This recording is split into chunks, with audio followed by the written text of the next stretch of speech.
ఇప్పటిదాకా చాలా ఆలోచించవు కదా నీ జీవితం కోసం. నీకు నచ్చిన మార్గంలో వెళ్ళి నష్టపోయావు. ఈరోజు సమృద్ధిని అనుభవించాల్సిన నీ జీవితంలో ఎన్నో కొరతలు వస్తూ ఉన్నాయి.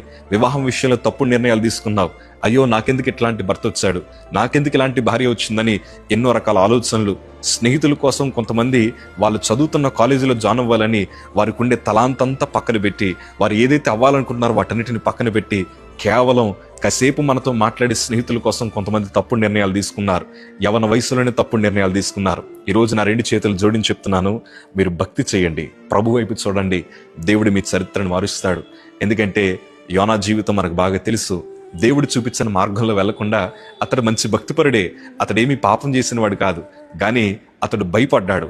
దేవుడు నడిపించే మార్గంలో వెళ్ళలేదు, దేవుడు చూపించే దేశానికి వెళ్ళలేదు. కానీ ఆ పడవలో అతను ఉండడం వల్ల ఆ పడవలో ఉండే విలువైన వస్తువులన్నీ సముద్రంలోకి వెళ్ళిపోయాయి. అందరూ నష్టపోయిన పరిస్థితులు. కానీ అతని మనసు ఏంటో తెలుసా? అతను